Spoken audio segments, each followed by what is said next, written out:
All right, next clip is called Jon Stewart discussing Joe Rogan. Now here's Jon Stewart talking about Joe Rogan. Let's see what he says about him. Does the left need a Joe Rogan experience? What does that mean? Like, does the left need a Joe Rogan type of podcast? Or also, how do they get their message out? You know, there was that whole conversation, like, the left needs, who's the left's Joe Rogan? So I guess what she's trying to say is that, I'm guessing she's saying that Joe Rogan is right wing. So on the left side, right, who is equivalent?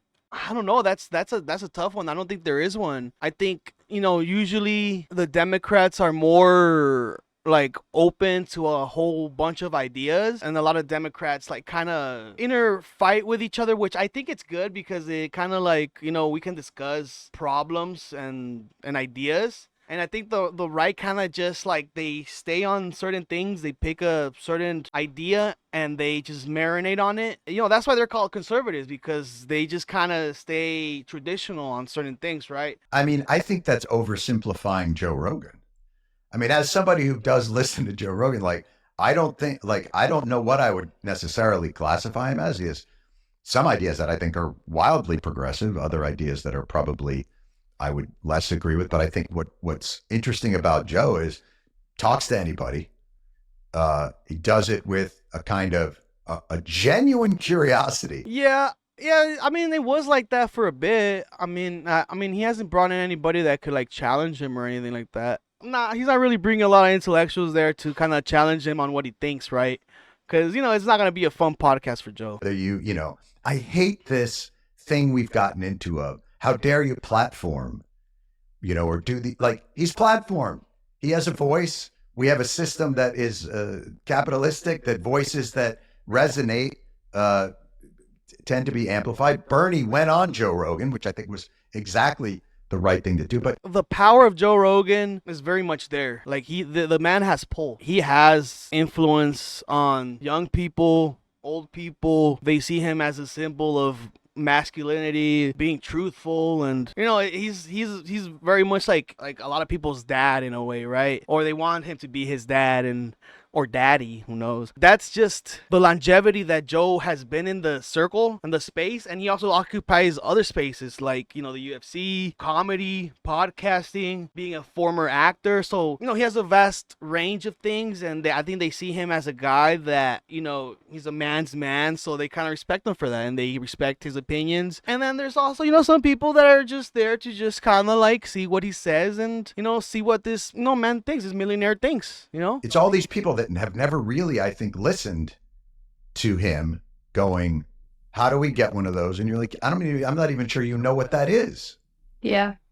You don't need your own. You just need to go on. And also, I mean, you could say like maybe Jon Stewart is somewhat that. Jon Stewart, whenever he does like interview somebody that, he really kind of wants to like destroy, he can do that. He's done it several times, I made a special effort to come on the show today because I have mentioned this show as being bad.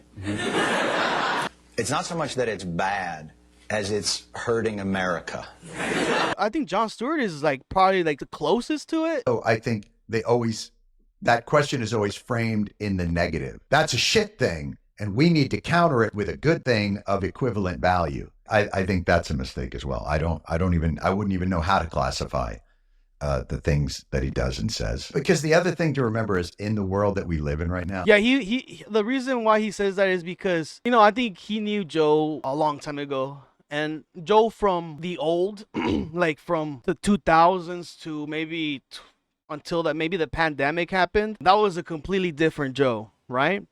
And then during the pandemic, this dude became, much more conspiracy minded, and he had more doubts and just kind of, lean more on the right side. And you kind of see that, right? I mean, a lot of people see that. Right or left. The only thing I object to about this idea of political correctness is that it only comes from the left. In a world of constant comment, everything is attackable and everything will be attacked. Whether it's from the left, from the right, things you agree with, don't agree with. We are now an incessant shit-talking society. So my only complaint about it is that people somehow blame the left as like, we're the ones who complain about shit. Like, I don't know, man. Look in my comment section. Yeah, they have their own purity tests. Thank you, Jillian.